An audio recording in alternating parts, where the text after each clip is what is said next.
کرنا ہے بھائی. اور تراویح 20 رکعتیں ہیں, 8 رکعتیں بولو نہیں. حضرت عمر سے 2 روایتیں, ایک 8 والی اور ایک 20 والی, کہ حضرت عمر نے کتنی دیکھو نبی صلی اللہ علیہ وسلم نے تراویح کی کتنی رکعتیں پڑھی ہیں, کوئی بے غبار حدیث میں ہمیں اس کا تذکرہ نہیں ملتا. بس اتنا ہے کہ 3 دن پڑھی ہے, بس کتنی پڑھی ہے ہمیں نہیں پتا. یہ ہمیں حضرت عمر کے عمل سے پتا چلتا ہے, کیونکہ حضرت عمر بدعتی بولو نہیں ہو سکتے, کیونکہ انہوں نے جب جماعت سے 20 رکعتیں پڑھائی ہیں حضرت عمر نے, تو اس کا مطلب نبی نے ان 3 دن میں کتنی پڑھی تھیں. اور ایک ضعیف روایت میں اس کا تذکرہ بھی ہے کہ نبی نے 20 رکعتیں پڑھی ہیں. تو ضعیف روایت کی تائید جب خلفائے راشدین کے عمل سے ہو گئی تو وہ ضعیف بھی عملاً کیا بن گئی, صحیح بن گئی ہے وہ. تو حضرت عمر سے 2 ہیں, 8 بھی اور 20 بھی. 8 والی پر امت نے کسی امت نے عمل ہی نہیں کیا, کیونکہ وہ بالاتفاق مضطرب ہونے کی وجہ سے ضعیف ہے, سند کی وجہ سے نہیں بلکہ مضطرب, کیونکہ جو راوی حضرت عمر سے 8 بیان کر رہا ہے وہی کتنی بھی بیان کر رہا ہے, 20 بیان کر رہا ہے.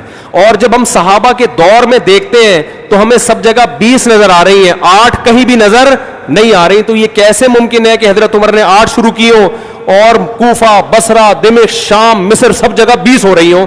اس سے پتہ چلتا ہے کہ حضرت عمر سے جو 20 والی روایت ہے وہ صحیح ہے, 8 والی صحیح نہیں ہے. اور اس کی سب سے بڑی دلیل یہ ہے کہ موطا امام مالک میں ہے 8 رکعتوں والی, جو امام مالک نے نقل کی ہے, لیکن امام مالک خود 8 کا فتویٰ نہیں, وہ خود 20 سے زیادہ کے قائل ہیں, وہ تو 20 کے بھی نہیں 36 کے قائل ہیں.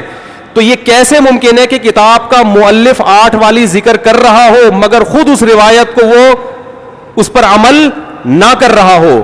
ان باتوں کا کسی اہل حدیث عالم کے پاس جواب نہیں ہے. ترمذی میں ایک روایت پیش کی جاتی ہے امام احمد بن حنبل سے, یہ روایت ہے کہ اس میں کوئی مخصوص عدد ثابت نہیں ہے, جتنی چاہے پڑھ لو, لیکن امام احمد کی جو اپنی اصل کتابیں ہیں فقہ کی, اس میں امام احمد کے شاگرد جو امام احمد سے ذکر کرتے ہیں وہ ذکر کرتے ہیں امام احمد بن حنبل کے نزدیک بھی 20 رکعتیں مختار ہیں. سمجھ نہیں آ رہی میرا خیال ہے بات. تبھی فقہ حنبلی میں تراویح کی رکعتیں کتنی ہیں, 20. اور امام ابو حنیفہ کے نزدیک بھی. لوگ پتہ ہے مجھ سے کیا کہتے ہیں, لوگ جو ہے نا کہتے ہیں کہ یار آپ ان حدیثوں کا انکار کر رہے ہو جس میں 8 آتا ہے. 8 والی جو بخاری کی حدیث ہے نا اس کا تراویح سے کوئی تعلق نہیں ہے. بخاری میں آتا ہے نبی رمضان اور غیر رمضان میں 8 پڑھتے تھے, اس کا تراویح سے کوئی تعلق, وہ تو غیر رمضان میں بھی تھی. اتنی سینس نہیں ہے یار, آپ ہمیں قرآن و حدیث سکھا رہے ہو اور ہمیں اپنا مقلد بنا رہے ہو اتنے بڑے بڑے مجتہدین کی تقلید چھوڑ کے. میں لوگوں سے ایک بات کہتا ہوں, ایک قرآن و حدیث وہ ہے جو ابو حنیفہ, شافعی, مالک اور احمد بن حنبل نے سمجھا, اور ایک قرآن و حدیث وہ ہے جو 15ویں صدی کے مولوی سمجھ رہے ہیں. کس کی فہم زیادہ صحیح ہوگی بولو بھائی؟ ایک قرآن وہ ہے جو انجینئر بیان کر رہا ہے حدیث, ایک حدیث کی تفصیل وہ ہے جو امام مالک بیان کر رہے ہیں, ابو حنیفہ بیان کر رہے ہیں, جن کی 80 ہجری میں پیدائش ہوئی ہے, تابعین میں سے ہیں, جو امام شافعی بیان کر رہے ہیں. تم امام شافعی کو چھوڑ رہے ہو, تم امام ابو حنیفہ کو چھوڑ رہے ہو, تم امام مالک کو چھوڑ رہے ہو, تم احمد بن حنبل جیسے محدث اور فقی جو امام بخاری کے استاذوں میں ہیں ان کو چھوڑ کر فالو کس کو کر رہے ہو؟ انجینئر کو. اور تم کہہ رہے ہو ہم صرف قرآن و حدیث کو مانتے ہیں, ہم کسی اور چیز کو نہیں مانتے. تم قرآن و حدیث کو نہیں مانتے میرے بھائی, تم مقلد ہو, اندھے مقلد ہو. تم قرآن و حدیث کی اس تشریح کو مانتے ہو جو انجینئر کر رہا ہے, اس تشریح کو نہیں مانتے جو احمد بن حنبل کر رہے ہیں, جو ابو حنیفہ کر رہے ہیں, جو امام مالک کر رہے ہیں, جو امام شافعی کر رہے ہیں. یہ بڑے بڑے تابعین, تبع تابعین, مجتہدین جن کو پوری امت نے فالو کیا ہے. تو 8 رکعت کی جو موطا امام مالک کی حدیث ہے, اس 8 رکعت پہ امام مالک نے فتویٰ نہیں دیا. کیوں؟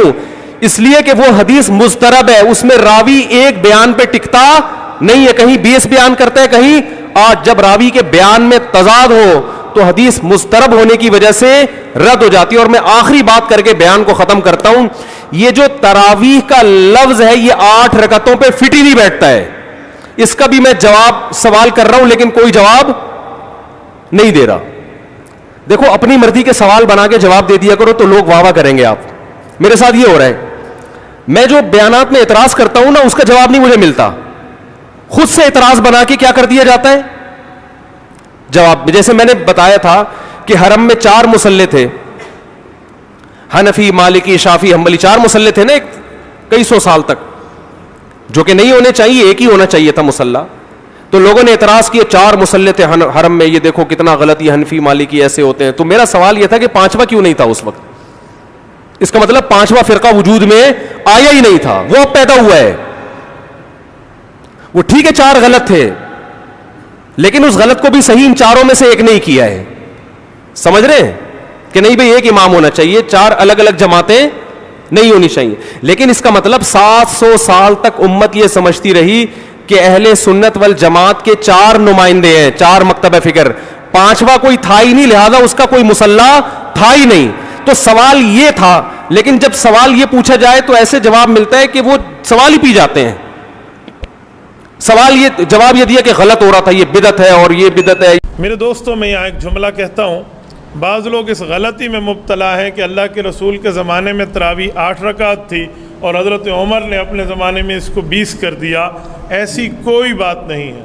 اللہ کے رسول کے زمانے میں بھی 20 تھی, حضرت عمر نے بھی 20 ہی جاری رکھی. تو پھر حضرت عمر کا نام لیا کیوں جاتا ہے؟ اس کی ایک وجہ ہے. وجہ کیا ہے؟ حضور پاک علیہ السلام نے 3 دن تراویح کی جماعت کرائی, 3 راتیں. چوتھے دن حضور پاک علیہ السلام جماعت کرانے نہیں آئے. تو صحابہ کرام بہت پریشان ہوئے کہ آج اللہ کے رسول نہیں آئے. وہ اپنے نوافل پڑھتے رہے. اللہ کے رسول صبح آئے نماز کے وقت, تو فرمایا مجھے پتہ تھا تم آئے ہوئے ہو, لیکن یہ ابو داؤد شریف کی روایت ہے, لیکن میں نہیں آیا اس وجہ سے کہ مجھے اس بات کا خوف تھا کہ اگر میں نے اب بھی چوتھے دن جماعت کرا دی نا تو آسمان سے وحی اتر آئے گی اور تمہارے اوپر فرض ہو جائے گا. خشیت ان یکتب علیکم, صحیح بخاری میں ہے, مجھے اس بات کا خدشہ تھا کہ کہیں وحی آ جائے اور تمہارے اوپر فرض ہو جائے تو تم مشکل میں پڑ جاؤ گے, لہٰذا آپ گھروں میں پڑھو. حضور پاک علیہ السلام نے گھروں میں اجازت دی. حضرت ابوبکر صدیق رضی اللہ تعالیٰ کا دور تک یوں ہی چلتا رہا. حضرت عمر کا دور آیا تو حضرت عمر رضی اللہ تعالیٰ نے 2-3 کام اس میں شامل فرمائے. نمبر 1 فرمایا اب پورا مہینہ مسجد پڑھیں گے. نمبر 2 پورا قرآن پاک پڑھیں گے. نمبر 3 باجماعت پڑھیں گے. نمبر 4 پورا مہینہ پڑھیں گے.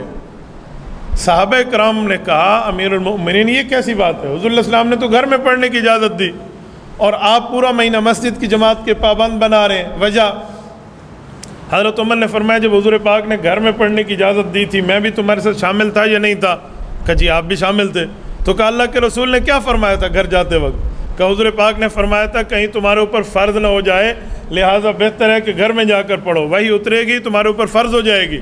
تو کہا ٹھیک ہے. اب حضور پاک چلے گئے دنیا سے, پردہ فرما گئے, جی پردہ فرما گئے. وہی ختم ہو گئی, جی وہی ختم ہو گئی. کہا اب وہی اتر سکتی ہے؟ کہا جی نہیں اتر سکتی. کہا یہی تو میری دلیل ہے کہ حضور پاک نے اشارہ دیا تھا جب تک میں موجود ہوں اور وہی اتر رہی ہے گھروں میں پڑھو, میں دنیا سے چلا جاؤں وہی ختم ہو جائے گی اور ختم نبوت ہوگی تو وہی اترے گی نہیں, پھر مسجد پڑھتے رہنا. کہ یہ حضور پاک کا اشارہ تھا. صحابہ نے کہا واہ کمال امیر المؤمنین, جہاں آپ کا دماغ پہنچا ہماری سوچ وہاں نہ پہنچ سکی. حضرت عمر کے کہنے پر یہ مسجد میں شروع ہو گئی. فرق یہ ہے پہلے گھر میں تھا اور اب ادھر ہے. یہ ہے, یہ نہیں ہے کہ حضرت عمر نے 8 کو 20 کر دیا. بابا حضرت عمر شریعت ساز نہیں ہے, شریعت پہ عامل ہے, شریعت بنانے والا نہیں ہے, شریعت پہ عمل کرنے والا ہے. وہ رکعتوں کو بڑھائے اور گھٹائے کیوں؟ ہمارے یہاں 2 غلط فہمیاں بہت زیادہ چلتی ہیں. نمبر 1 یہ کہ حضرت عمر نے 8 کو 20 کیا, یہ بھی جھوٹ ہے. نمبر 2 اذان میں الصلاۃ خیر من النوم کا لفظ حضرت عمر نے بڑھا دیا تھا, لہذا صبح نماز میں لوگ یہی کہتے ہیں. یہ بالکل غلط ہے. سنن ابی داؤد میں امام ابو داؤد سلیمان بن الاشعث السجستانی رحمۃ اللہ علیہ روایت لائی ہے, یہ رسول اللہ صلی اللہ علیہ وسلم سے لفظ ثابت ہے. اور اللہ کے رسول نے فرمایا بلال سے اذان میں کہا کرو, یہ بہت اچھا لفظ ہے. تو ہمارے ہاں یہ الٹی گنگا بہہ رہی ہے, اس غلط فہمی کو صحیح کرنے کی ضرورت ہے. تو تراویح یوں ہی چلی ہے. پھر صحابہ کرام کے دور سے لے کر آج تک تقریباً 1300 ساڑھے 1300 سال ہونے کو ہے, امت آج تک تراویح پر قائم ہے. کم از کم 20 رکعت ہے, اور زیادہ فقہ مالکیہ میں تو 36 ہے. آپ کہیں گے 36 کیسے ہے؟ امام مالک رحمۃ اللہ علیہ مدینہ منورہ میں رہتے تھے, اور مکہ مکرمہ میں رہنے والے جو مقتدی تھے وہ کہتے تھے ترویہ کا معنی ہے 4 رکعت بعد تھوڑا سا وقفہ کر لو. تو اس وقفے میں ہم ایک طواف کیوں نہ کر لیں؟ وہ ایک طواف کر لیتے, پھر اگلی 4 رکعت, پھر 4 رکعت پوری ہوتی, پھر ایک طواف کر لیتے, پھر اگلی 4 رکعت. تو امام مالک رحمۃ اللہ کو اس کا علم ہوا تو مدینہ کے لوگوں نے مشورہ کیا کہ ہمارے پاس کعبۃ اللہ تو نہیں ہے, ہم کیا کریں؟ لہٰذا ہمیں بھی تو کوئی عبادت بڑھانی چاہیے نا.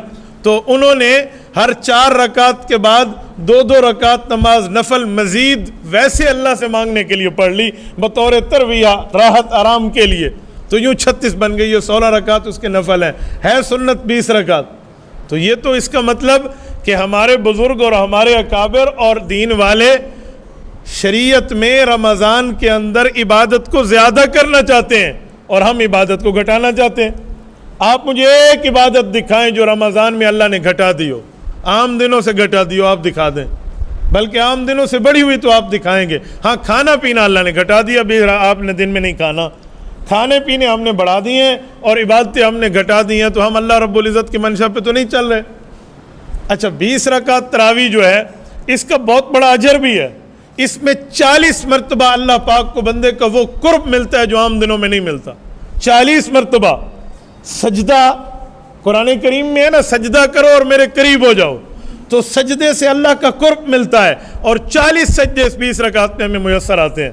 حضرت ڈاکٹر عبدالحی عارفی اللہ اس کی قبر پہ کروڑوں اربوں رحمت نازل فرمائے، فرمایا بندہ ایک سجدہ کرتا ہے، جھکتا سجدے میں اس کی روح کو رب بلندی دیتا ہے، کہا یہ 40 مرتبہ پیکج تمہیں اس تراویح میں مل جاتا ہے۔ بڑے بندوں کی بڑی باتیں ہوتی ہیں، تو میرے دوستو یہ ہمیں بالکل مس نہیں کرنا چاہیے، اور ہم باقاعدہ پڑھیں یتقون علی اسیہم۔ امام مالک فرماتے ہیں صحابہ کرام میں کچھ بوڑھے حضرات آتے اور اگر کھڑے ہو جاتے تو کھڑے ہو کر نماز پڑھتے، ورنہ اپنی لاٹھی پر ٹیک لگا کر تراویح میں ٹھہر جاتے۔ ہاں جب بالکل بیماری ہو بندہ نہ ٹھہر سکے تو پھر بیٹھ کے پڑھنے کی بھی اجازت ہے، لیکن ہمیں اس پر دل سے کچھ سوچ۔ اچھا رمضان آتا ہے تو ایک عجیب سی بحث شروع ہو جاتی ہے جس کو سن کر مجھے تعجب ہوتا ہے۔ میں کئی بار تو حضرات سے کہتا ہوں کہ مجھے بعض باتوں پر نا بہت تعجب ہوتا ہے۔ تعجب کیا ہے کہ تراویح پڑھنی ہے پورا مہینہ، جو 8 کہتے ہیں وہ بھی، جو 20 کہتے ہیں وہ بھی، اور تراویح پڑھنی ہے پورا مہینہ جماعت سے، جو 8 کہتے ہیں وہ بھی اور جو 20 کہتے ہیں وہ بھی، یہ ایسی ہے بات۔ اور جب بیعت شروع ہونی ہے تو پھر کہتے ہیں ہم کہتے ہیں تراویح 20 رکعت ہے اور وہ کہتے ہیں تراویح 8 رکعت ہے۔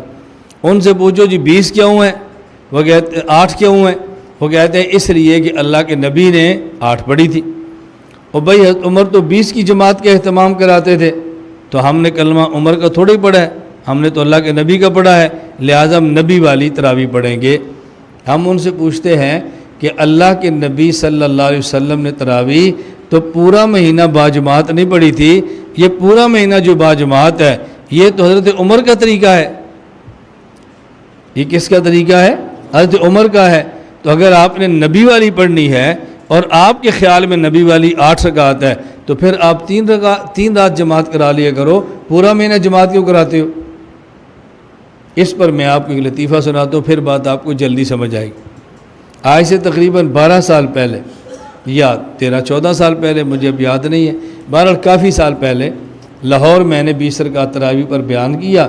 جب واپس آ گیا تو مجھے فون آیا، ایک ساتھی نے کہا جی آج آپ نے تراویح پر بیان کیا ہے اور ہم نے آپ سے مناظرہ کرنا ہے۔ میں نے کہا کس پر؟ کہا جی تراویح پر۔ میں نے کہا بھی ہم مسئلہ کھولنا چاہتے ہیں، کسی کو ذلیل نہیں کرنا چاہتے۔ مناظر کی خواہش ہوتی ہے سوال چھپا کے رکھو، مناظرے کے وقت کریں گے تاکہ سامنے والا مناظر شرمندہ ہو۔ میں آپ کو سوال پہلے بتا دیتا ہوں تاکہ آپ تیاری کر کے آ جائیں اور مناظرے کے وقت آپ کو شرمندگی نہ ہو۔ آپ اپنے مناظر کو بتائیں بھی اس سوال کا جواب کس کا کیا ہے، تاکہ پہلے تیاری کر کے۔ مجھے کہتے ہیں جی ٹھیک ہے۔ میں نے کہا آپ تراویح کہاں سے ثابت کرو گے؟ کہا جی قرآن اور حدیث سے۔ میں نے کہا کتنی ثابت کرو گے؟ کہا جی نہ تراویح کہاں سے ثابت کرو گے؟ کہا جی قرآن اور حدیث سے۔ میں نے کہا قرآن میں تراویح کا ذکر ہے؟ مجھے کہتے ہیں نہیں۔ میں نے کہا جب قرآن میں تراویح کا ذکر ہی نہیں تو آپ قرآن سے ثابت کیسے کرو گے؟ نہیں ہم حدیث پاک سے ثابت کریں گے۔ میں نے کہا ٹھیک ہے، آپ کتنی رکعتیں ثابت کرو گے؟ کتنی رکعتیں؟ کہا جی 8۔ میں نے کہا جو آپ تراویح پڑھتے ہو بغیر جماعت کی یا با جماعت؟ کہا جی با جماعت۔ میں نے کہا 3 راتیں یا پورا رمضان؟ کہا جی پورا رمضان۔ میں نے کہا پورا رمضان تراویح کی جماعت آپ کہاں سے ثابت کرو گے؟ کہا جی صحابہ سے رضی اللہ عنہم اجمعین۔ میں نے کہا تو پہلے قرآن حدیث سے کہہ رہا تھا، پہلے قرآن چھوڑا پھر حدیث چھوڑی، اب کہتے ہیں صحابہ سے۔ تو میں نے کہا پورا مہینہ تم جماعت کہاں ثابت کرو گے؟ کہا صحابہ سے۔ میں نے کہا کتنی رکعت پڑھو گے؟ کہا جی 8۔ کہاں ثابت کرو؟ کہتا جی حدیث سے۔ میں نے کہا پھر واپس چل پڑا۔ پہلے قرآن چھوڑا، حدیث چھوڑی، صحابہ پر آیا، جب میں نے سوال کیا تو پھر واپس آ گیا۔ میں نے کہا مجھے ایک بات بتا، صحابہ کرام کو یہ پتہ تھا کہ رسول اللہ صلی اللہ علیہ وسلم نے کتنی راتیں پڑھی ہیں، تو ان کو یہ نہیں پتہ تھا کتنی رکعتیں پڑھی ہیں؟ یہ نہیں پتہ تھا؟ چپ۔ میں نے کہا چلو ان کی تیاری کر لو، جب تیاری مکمل ہو جائے پھر فون کرنا۔ 12-13 سال گزر گئے ہیں، ابھی تو فون نہیں آیا۔ میری گزارش سمجھ آ گئی؟ اس لیے ہم تراویح پڑھتے ہیں 20 رکعت، اور پڑھتے ہیں پورا مہینہ، اور پڑھتے ہیں باجماعت، اس میں ختم کرتے ہیں قرآن، اور پڑھتے ہیں ہر مسجد میں۔ کتنے کام کرتے ہیں؟ نمبر 1 تراویح 20 رکعت، نمبر 2 پورا مہینہ، نمبر 3 باجماعت، نمبر 4 ہر مسجد، نمبر 5 ختم قرآن۔ اب یہ ہے پورا عمل۔ ہمارے تبلیغ والے کہتے ہیں اللہ نے کامیابی پورے دین پر چلنے میں رکھی ہے، تو پھر پوری دلیل دینی چاہیے نا۔ کوئی ایک حدیث پیش کر دو کہ رسول اللہ صلی اللہ علیہ وسلم نے 8 رکعت پڑھی ہوں، پورا مہینہ پڑھی ہوں، باجماعت پڑھی ہوں، اور مسجد نبی کے علاوہ اور مساجد میں بھی حکم دیا ہو، اور پھر ختم قرآن کیا ہو، جو تمہارا عمل ہے کوئی ایک حدیث پیش کر دو۔ اب رسول اللہ صلی اللہ علیہ وسلم کی بجائے کچھ صحابہ سے لیں گے، کچھ بزرگوں سے لیں گے، اور جب ہم کہتے ہیں کہ بزرگوں سے یہ سنا ہے تو کہتے ہیں کلمہ بزرگاں دا پڑھے ہے کہ حضور پاک دا پڑھے؟ اب آپ ثابت کر دو۔ گزارش سمجھ آ گئی؟ اس لیے کبھی آپ کو تراویح پر گفتگو کرنی پڑے تو فوراً آدھے عنوان پر بات نہ کیا کرو۔ یہ تسی آپ کہتے ہو 20 ہے، ہم کہتے ہیں 8 ہیں، 20 پہ دلیل دو۔ کہا نہیں، آپ کتنی تراویح پڑھتے ہو اس سے پوچھو کہ جی 8۔ کو جی 2-4 دن یا پورا مہینہ؟ کہا جی پورا مہینہ۔ اکیلے اکیلے یا باجماعت؟ کہے گا جی باجماعت۔ ایک مسجد میں یا ہر مسجد میں؟ کہا جی ہر مسجد میں۔ اس میں قرآن ختم کرتے ہو کہ صورتیں؟ کہا جی قرآن۔ کو جی اب بسم اللہ پڑھو، لاؤ حدیث۔ نہیں ہم تو پورا قرآن نہیں پڑھتے، صورتیں پڑھتے ہیں۔ چلو ٹھیک ہے، لاؤ حدیث۔ اللہ اللہ خیر سے لاؤ حدیث۔ نہیں ملتی، چلو تعلیم الاسلام میں دیکھ لو، بہشتی زیور میں دیکھ لو، دیکھو فقہ کتاب میں سارے مسئلے لکھے پڑے ہیں۔ آپ فقہ کا انکار کر دو، حدیث سے دکھا دو، اور جب نہیں دکھا سکتے پھر فقہ کو مان لو۔ تو عبادات کے لیے ضروری ہے عبادت کا وقت، عبادت کا مقام، اور عبادت کو سمجھنے والے علماء۔